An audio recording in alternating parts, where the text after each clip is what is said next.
ನಮಸ್ಕಾರ ರೈತ ಬಾಂಧವರೇ. ಇವತ್ತು ನಾವು ಕಲ್ಕೆರೆ ನಮ್ಮ ಬಾಬು ಅಂತ ಇವರು ಆಲ್ಮೋಸ್ಟ್ 2 ಬೆಳೆ ಆಯ್ತಲ್ವ ಸರ್? 2 ಬೆಳೆ ಆಯಿತು, ಇದು 3ನೇ ಬೆಳೆ. ಇವತ್ತು ಎಷ್ಟು ತಾರೀಕು ನಿಮಗೆ? 13/1/2025.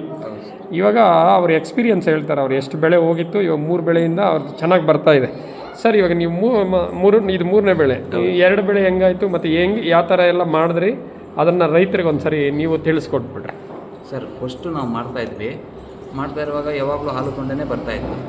ಆಮೇಲೆ ಕಾರಣಾಂತರದಿಂದ ನಮಗೆ ಈ ಗ್ರೂಪಲ್ಲಿ ಸಿಕ್ಕಿದ್ರಿ ನೀವು, ನಿಮ್ಮ ನಂಬರ್ ನಮಗೆ ಸಿಗಲಿಲ್ಲ, ಗ್ರೂಪಲ್ಲಿ ಸಿಕ್ತು. ಆಮೇಲೆ ನಾನು ನಿಮ್ಗೆ ಕಾಲ್ ಮಾಡಿದೆ, ಈ ರೀತಿ ಬೆಳೆ ಹೋಗ್ತಾ ಇದೆ ಅಂತ ಭಾರಿ ನೋವಿನಿಂದ ಕಾಲ್ ಮಾಡಿದಾಗಿಲ್ಲ ನಾನು ಹೇಳ್ಕೊಡ್ತೀನಿ ನೆಕ್ಸ್ಟ್ ಬೆಳೆಯಿಂದ ಅಂತ ನೀವು ನಮಗೆ ಡೈರೆಕ್ಷನ್ ಕೊಟ್ಟರು. ಆಮೇಲೆ ಹೇಳ್ಕೊಟ್ರಿ ನೀವು, ನಾವು ಫಸ್ಟು ಬೀಚಿಂಗ್ ಹಾಕಪ್ಪ, ನೆಲಕ್ಕೆಲ್ಲ ಬೀಚಿಂಗ್ ಹಾಕಿ ಸರ್ಪ್ ಹಾಕಿ ತೊಳಿರಿ ಅಂತ ಹೇಳಿರಿ. ಒಂದು ದಿವಸ ಬಿಟ್ಟು ಅಷ್ಟು ಎಲ್ಲ ಕ್ಲೋಸ್ ಮಾಡಿ ಕಿಟಕಿಗಳನ್ನೆಲ್ಲ ಆಮೇಲೆ ತೊಳಿರಿ ಅಂತ ಹೇಳಿದ್ರಿ. ಆಮೇಲೆ ಅದು ತೊಳೆದಾದ್ಮೇಲೆ ನಾನು ಹುಳ ಬರೋವಾಗ ಫೈಟರ್ ಹಾಕಿ ತೊಳಿತಾ ಇದ್ದೆ. ಹುಳ ಅಂದರೆ ಹುಳ ಬರೋಕ್ಕೆ ಮೊದಲು ಮಾಡ್ತಾ ಇದ್ದೀರಾ? ಸಿರಿ ಫೈಟರು ಹೆಂಗೆ ಮಾಡ್ತೀರಿ? ಹುಳ ಬರೋಕ್ಕೆ ಮೊದಲೇ ಮಾಡ್ತಾ ಇದ್ದೆ. ಎಷ್ಟು ದಿವಸ ಮೊದಲು? ಬೀಚಿಂಗ್ ಹಾಕಿ ತೊಳೆದ ಮೇಲೆ ಮಾಡ್ತಾ ಇದ್ದೆ ಸರ್. ಸಿರಿ ಫೈಟರು. ಆಮೇಲೆ ಜರ್ಮಿಟಾಯಿಲ್ ಅಂತ ಹುಳ ಬರೋಕ್ಕೆ ಮೊದಲು ಒಂದು ದಿವಸ ಮುಂಚೆ ಜರ್ಮಿಟಾಲ್ ಹೊಡಿತಾ ಇದ್ವಿ. ಅದಾದಮೇಲೆ ನಾವು ಪವರ್ ಹುಳ ಬಂದ ಮೇಲೆ ಏನು ಮಾಡ್ತಾ ಇದ್ರಿ? ರಕ್ಸ ಪವರ್ ಆಗ್ತಾ ಇದೆ. ರಕ್ಸ ಪವರ್ ಯಾವ ಥರ ಯೂಸ್ ಮಾಡ್ತಾ ಇದ್ದೀರಿ ಸರ್? ಜ್ವರಕ್ಕೆ ಕುತ್ಕೊಂಡಾಗ, ಜ್ವರ ಎದ್ದ ಮೇಲೆ 2 ಸೊಪ್ಪು ಆದಮೇಲೆ ಆಗ್ತಾ ಇದ್ದೀವಿ. ಜ್ವರ ಕುಂತಾಗೂ ಆಗ್ತಾ ಇದ್ರಿ? ಜ್ವರ ಎದ್ದು 2 ಸೊಪ್ಪು ಆದಮೇಲೆ ರಕ್ಸ ಪವರ್ ಆಗ್ತಾ ಇದೆ. ರಕ್ಸ ಪವರ್ ಪ್ಲಸ್ಸು ಆಗ್ತಾ ಇದ್ವಿ ಸೆಂಟ್ರಲ್ಲಿ ಒಂದೊಂದು ಟೈಮ್. ರಕ್ಸ ಪವರ್ ಪ್ಲಸ್ಸು ಸೆಂಟ್ರಲ್ಲಿ ಒಂದೊಂದು ಟೈಮು ಆಗ್ತಾ ಇದೆ ಸರ್. ಆಮೇಲೆ ಈ ಚಳಿಗಾಲದಲ್ಲಿ ಭಾರಿ ಚೆನ್ನಾಗಿ ಕೆಲಸ ಮಾಡುತ್ತೆ ಸರ್. ಇದೆಲ್ಲ ಚೆನ್ನಾಗಿ ಕೆಲಸ ಮಾಡುತ್ತೆ, ಇದು ಭಾರಿ ಚೆನ್ನಾಗಿ ಕೆಲಸ ಮಾಡುತ್ತೆ ಸರ್. ಇವಾಗ ಈ ಚಳಿಗಾಲದಲ್ಲಿ ನಿಮಗೆ ಸುಣ್ಕಟ್ಟು ಏನಾದರೂ ಬಂತಾ? ಇಲ್ಲ ಸರ್, ಸುಣ್ಕಟ್ಟು ಬಂದೇ ಇಲ್ಲ ಸರ್. ಒಂದು ಹುಳನೂ ಸುಣ್ಕಟ್ಟಿಲ್ಲ. ನಾನು ರಕ್ಸ ಪ್ರೊಟೆಕ್ಟ್ ಆಗ್ತಾ ಇದ್ದೀನಿ, ಒಂದೇ ಒಂದು ಸುಣ್ಕಟ್ಟಿಲ್ಲ ಸರ್. ಭಾರಿ ಚೆನ್ನಾಗಿದೆ. 150 ಮಟ್ಟಿಗೆ ಒಂದು 180 kg ಅವರೇಜ್, ಒಂದು 200 kg ಬೆಳೀತೀನಿ ಸರ್.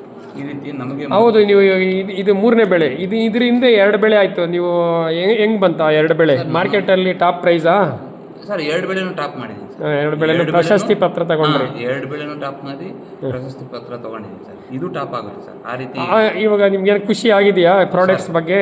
ಭಾರಿ ಖುಷಿ ಆಗಿದೆ. ಟೆಕ್ನಾಲಜಿ ಬಗ್ಗೆ ಅಂದರೆ ತಾಂತ್ರಿಕತೆ ಬಗ್ಗೆ ಖುಷಿ ಆಗಿದೆಯಾ? ನೀವು ಹೇಳ್ಕೊಟ್ಟಿರೋ ತಾಂತ್ರಿಕ ಬಗ್ಗೆ ನಮ್ಗೆ ಭಾರಿ ಖುಷಿ ಆಗಿದೆ ಸರ್. ನೀವು 100% ಇನ್ನು ಮುಂದೆ ಏನು ಪ್ರಾಬ್ಲಮ್ ಬರಲ್ಲ ಸಿರಿಕಲ್ಚರಲ್ಲಿ? ಪ್ರಾಬ್ಲಮ್ ಬರಲ್ಲ ಸರ್. ಗುಡ್. ಹಂಗೆ ನಮ್ಮ ರೈತರು ಈ ಥರ ಯಾರಿಗಾದರೂ ತುಂಬ ಪ್ರಾಬ್ಲಮ್ ಇದ್ದವರು ನನಗೆ ಫೋನ್ ಮಾಡಿದ್ರೆ ನಾನು ನಿಮಗೆ ಹೇಳ್ಕೊಡ್ತೀನಿ. ಇದು ನಮ್ಮ ಬಾಬು ಅವ್ರ ನಂಬರ್, ಬೇಕಾದರೆ ಬಾಬು ಅವ್ರ ನಂಬರ್ ಹೇಳ್ತಾರೆ. ಸರ್ ನಿಮ್ಮ ನಂಬರ್ ಹೇಳ್ಬಿಡಿ. 9880866621 ಸರ್. ಇದು ನಮ್ಮ ಬಾಬು ಅವ್ರ ನಂಬರು. ಅವರು ತುಂಬ ಕಷ್ಟದಿಂದ ಬಂದಿದ್ದಂಥವ್ರು. ಅಂದರೆ ಇವಾಗ ರೇಷ್ಮೆನ ಅವಲಂಬಿಸ್ಕೊಂಡು ಅವರು ಆರ್ಥಿಕವಾಗಿ ಮುಂದೆ ಸಫಲರಾಗವ್ರೆ. ಮತ್ತು ನೀವು ಒಳ್ಳೆ ಕ್ರಾಪ್ಗಳನ್ನ ಬೆಳ್ಕೊಂಡ್ರೆ ಒಳ್ಳೆ ಚೆನ್ನಾಗಿ ರೇಟು ಹೋಗುತ್ತೆ. ಮತ್ತು ರೇಟು ನಾಳೆ ಅವ್ರ ರೇಟ್ ಹಾಕಿದ್ಮೇಲೆ ನಾನು ನಿಮ್ಮ ವಿಡಿಯೋ ಕಳಿಸ್ತೀನಿ, ಒಂದು ಫೋಟೋ ಕಳಿಸಿ ರೇಟ್ ಆದಮೇಲೆ. ಸರಿ, ನಾನು ಈ ವಿಡಿಯೋಗೆ ಅಟ್ಯಾಚ್ ಮಾಡಿ ನಿಮ್ಮನ್ನ ಕಳಿಸ್ತೀನಿ ಅದನ್ನು. Thank you sir. ಹಿಂಗೆ ಮಾಡಿ ಚೆನ್ನಾಗಿ ನಿಮ್ಮ ಜೊತೆಗಿರೋರ್ಗೂ ಹೇಳ್ಕೊಡಿ. ನನ್ನ ಅದೇ ಉದ್ದೇಶ. ಇಲ್ಲಾಂದ್ರೆ ಟೆಕ್ನಾಲಜಿ ಮುಂದೆ ಹೋಗಲ್ಲ. ನೀವು ಹೇಳ್ಕೊಟ್ಟ ಮೇಲೆ ನಾನೊಂದು 10-15 ಜನಕ್ಕೆ ಹೇಳ್ಕೊಡಿ. ಗುಡ್. ನಮ್ಮ ಫ್ರೆಂಡ್ಶಿಪ್ ಸರ್ಕಲ್ ಎಲ್ಲ ಹೇಳ್ತಾ ಇದ್ದೀನಿ. ಎಲ್ಲರಿಗೂ ಒಳ್ಳೇದಾಗಬೇಕು, ಎಲ್ಲರಿಗೂ ಒಳ್ಳೇದಾಗಲಿ ಅಂತ ಹೇಳ್ತಾ ಈ ವಿಡಿಯೋ ಚೆನ್ನಾಗಿರ್ಬೇಕು. ನಮ್ಗೆ ಅದೇ ಖುಷಿ. ನಾವು ರೈತರಾಗಿರೋದ್ರಿಂದ ಎಲ್ಲರೂ ಒಳ್ಳೇದಾಗಬೇಕು. ಸುಮ್ಮನೆ ಬಿಸ್ನೆಸ್ ಮಾಡಿದ್ರೆ ಏನು ಪ್ರಯೋಜನ ಆಗಲ್ಲ. ಓಕೆ ಸರ್, ನಾಳೆ ಮಾಡಿಬಿಟ್ಟು ನನಗೆ ರೇಟ್ ಹೇಳಿ. Thank you sir. ಆಮೇಲೆ ಬಾಬು ಅವರೇ, ನೀವು ಮನೆ ಇಷ್ಟು ಚೆನ್ನಾಗೈತಲ್ಲ, ಇದು ಗಾಳಿ ಎಲ್ಲ ಹೆಂಗೆ ಕಂಟ್ರೋಲ್ ಮಾಡ್ತೀರಾ? ಇವಾಗ ಈ ಕಿಟಕಿಗಳಿಗೆಲ್ಲ ಹೆಂಗೆ ಮಾಡಿದ್ದೀರಾ ಸರ್? ಈ ಕಿಟಕಿಗಳಿಗೆ ಆ ಕಡೆ ಸರ್ಜಾಗಳಿಗೆ ಗೋಣಿಚೀಲ ಹಾಕಿದೆ. 2 ಅಡಿ ದೂರದಲ್ಲಿ ಹಾಕಿದ್ದೀರಾ? 2 ಅಡಿ ದೂರದಲ್ಲಿ ಹಾಕಿದ್ದೀನಿ. ನಮ್ಗೆ ಆ ಕಡೆ ಜಾಗ ಇಲ್ಲ, ಹಾಗಾಗಿ ಅದರಲ್ಲಿ ಅವಾಯ್ಡ್ ಆಗಲ್ಲ, ಗಾಳಿ ಬರುತ್ತೆ ಅನ್ನೋ ಟೈಮಲ್ಲಿ ಈ ರೀತಿ ಸ್ಕ್ರೀನ್ ಹೇಳ್ಕೊಂಡ್ಬಿಡ್ತೀವಿ. ಎಷ್ಟು ಬೇಕಾ ಅಷ್ಟು ಹೇಳ್ಕೊಳ್ತೀರಾ? ಎಷ್ಟು ಬೇಕೋ ಅಷ್ಟು ಹೇಳ್ಕೊಂತೀವಿ. ಎಷ್ಟು ಗಾಳಿ ಬೇಕೋ ಆ ರೀತಿ ಹೇಳ್ಕೊಂತೀವಿ. ಇದಕ್ಕೆ ಹೆಂಗೆ ಮೇಲೆ 2 ಮಳೆ ಹೊಡೆದಿವಿ ಸರ್, ಈ ಕಡೆ ಒಂದು ಈ ಕಡೆ ಒಂದು. ಅದಕ್ಕೊಂದು ಕಂಬಿ ಹಾಕಿದ್ದೀರಾ? ಕಂಬಿ ಹಾಕಿದೀವಿ. ಕಂಬಿಗೆ ನಾವು ಇದು ಟಿಚ್ ಮಾಡಿದೀವಿ. ಸ್ಟಿಚ್ ಮಾಡಿದ್ದೀರಾ? ಕಂಬಿನಲ್ಲೇ ಟಿಚ್ ಮಾಡಿದೀವಿ ಸರ್. ಇದು ಎಳೆದು ತೋರಿಸಿ ಹೆಂಗೆ ಅಂತ. ಹಿಂದಕ್ಕೆ ಮುಂದಕ್ಕೆ ನೋಡಿ, ಹಿಂಗೆ ಹಿಂದಕ್ಕೆ ಮುಂದಕ್ಕೆ ಓಡಾಡ್ತದೆ. ಹಿಂಗೆ ಹೋಗುತ್ತೆ. ಎಷ್ಟು ಬೇಕೋ ಅಷ್ಟು ಗಾಳಿ ಬಿಟ್ಕೊಳ್ತೀರಾ? ಬೇಕಷ್ಟು ನಾವು ಗಾಳಿ ಬಿಟ್ಕೊಬೋದು ಸರ್. Okay good. ಹಿಂಗೆ ವೆರಿ ಗುಡ್. ಇದು ನಮ್ಮ ಇವ್ರದ್ದು ಬಾಬು ಅವ್ರ ಟೆಕ್ನಿಕ್ಸು. ಮತ್ತು ಅವ್ರದ್ದು ರೇರಿಂಗ್ ಹೌಸ್ ನೋಡ್ರಿ ಎಷ್ಟು ಚೆನ್ನಾಗಿದೆ ಅಂತ. ರೇರಿಂಗ್ ಎಷ್ಟು ಬೆಡ್ಗಳು ಹಾಕಿದ್ದೀರಾ ಸರ್? ಮೇಲಿಂದ ಕೆಳಗಡೆ 7 ಬೆಡ್ ಹಾಕಿದ್ದೀನಿ. 15 ಅಡಿ ಹೈಟ್ ಮಾಡಿದ್ದೀನಿ ಸರ್. ಮನೆ ಹೈಟು 15 ಅಡಿ ಇದೆಯಾ? ಶೀಟ್ ಹಾಕಿದ್ದೀರಾ? ಕಲ್ಲು ಮೋಲ್ಡಾ? ಇಲ್ಲ ಸರ್, ಮೋಲ್ಡೇ. ಮನೆಯೇ ಮೋಲ್ಡ್ ಮಾಡಿದ್ದೀರಾ? ಕಿಟಕಿಗಳು ಎಷ್ಟಿದೆ ಒಂದೊಂದು ಸೈಡ್ಗೆ? ಉದ್ದ ಆಗಲ ಎಷ್ಟಿದೆ ಮನೆ? ಸರ್ 55 ಅಡಿಗೆ 23 ಅಡಿ ಇದೆ. ಆಗಲ್ಲ. ಬೆಡ್ 6 ಅಡಿ ಹಾಕಿದ್ದೀರಾ? 6 ಅಡಿ. 6 ಅಡಿ ಹಾಕಿದ್ದೀರಾ? 6 ಕಾಲು ಅಡಿ ಬರುತ್ತೆ ಬೆಡ್. ನಾವು ಇಲ್ಲಿಂದ ಇಲ್ಲಿಗೆ 6 ಅಡಿ ಬರುತ್ತೆ ಸರ್. ಈ ಮರದಿಂದ ಆ ಮರಕ್ಕೆ 6 ಅಡಿ ಬರುತ್ತೆ. ಚಂದ್ರಂಗಿ ಇಟ್ಟರೆ ನಮ್ಗೆ ಇಲ್ಲೇನು ತೊಂದರೆ ಆಗಬಾರ್ದು. ಆ ರೀತಿ ಕೆಲವರು 6 ಅಡಿಗೆ ಇಟ್ಟು ಬಿಡ್ತಾರೆ.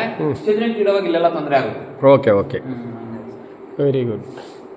ಇದು ಮನೆ ಇರೋದು ಇದು ಉತ್ತರ ದಕ್ಷಿಣವಾಗಿ ಪೂರ್ವ ಪಶ್ಚಿಮವಾಗಿ ಇಲ್ಲ, ಆದರೂ ನಮ್ಮ ಬಾಬು ಅವರು ಕ್ಲೀನಾಗಿ ಮೇಂಟೈನ್ ಮಾಡಿದ್ದಾರೆ. ಸುತ್ತು ಎಷ್ಟು ಗಾಳಿ ಬೇಕು, ಎಷ್ಟು ಇದು ಬರಬೇಕು ಅಂತ. ಮತ್ತು ಈ ಕಡೆ ಒತ್ತು ಮುಳುಗೋ ಕಡೆ ಶೇಡ್ ನೆಟ್ಟು ಹಾಕಿದ್ದಾರೆ.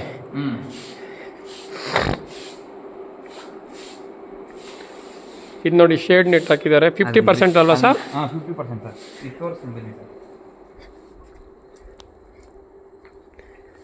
ನಾವು ಇದು ಬೇಕಾದಾಗ ಈ ರೀತಿ ಬಿಚ್ಕೊಂಡು ಸ್ಕ್ರೀನ್ ಥರ ಕೆಳಗಡೆ ಬಿಟ್ಬಿಡ್ತೀರಾ?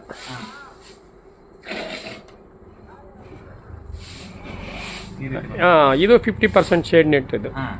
ಇದು ಯಾವಾಗ ಕ್ಲೋಸ್ ಮಾಡ್ತೀರಾ, ಯಾವಾಗ ತೆಗಿತೀರಾ ಸರ್? ಇದು ನಾವು ಹುಳ ಬಂದಾಗ್ಲಿಂದ ಕ್ಲೋಸ್ ಮಾಡಿರ್ತೀರಾ? 4ನೇ ಜ್ವರ ಗಂಟನೂ ಕ್ಲೋಸ್, 4ನೇ ಜ್ವರದಾಗೂ ಕ್ಲೋಸೇ. ಇದು ಮಾತ್ರ ಕಿಟಕಿಗೆ ಹಾಕಿರೋದು ಮಾತ್ರ ತೆಗಿತೀರಲ್ವಾ? ಈಚೆ ಗೋಣಿ ಚೀಲ, ಇದು ಗೋಣಿ ಚೀಲ ನೋಡ್ರಿ, ಹಿಂಗೆ ಹಾಕಿರ್ತಾರೆ. ಹಿಂಗೆ ತಗಲಾಕ್ಬಿಡ್ತೀರಲ್ಲ ಸರ್? ಇದಕ್ಕೂ ಸ್ಕ್ರೀನ್ ಟೈಪ್ ಮಾಡೋಣ ಅಂತಿದ್ದೀನಿ ಸರ್. ಇದನ್ನ ತಗಲಾಕಿರ್ತೀರಾ? ಇದು ಎಷ್ಟನೇ ಜ್ವರ ಆದ್ಮೇಲೆ ತೆಗಿತೀರಾ ಈ ಗೋಣಿ ಚೀಲನ? ಜ್ವರ ಆದ್ಮೇಲೆ ಸರ್, 4ನೇ ಜ್ವರ ಇದ್ದಾಗ್ಲ ನಾವು ತೆಗಿತೀವಿ. Very good, very good. ಇದು ನಮ್ಮ ಈ ಬಾಬು ಅವ್ರ ಟೆಕ್ನಿಕ್. ನೀವು ಇದನ್ನೆಲ್ಲ ಟೆಕ್ನಿಕ್ ನೋಡಿ ಮಾಡ್ಕೊಂಡ್ರೆ 100% ಕ್ರಾಪ್ಗಳು ತೆಗಿಬೋದು.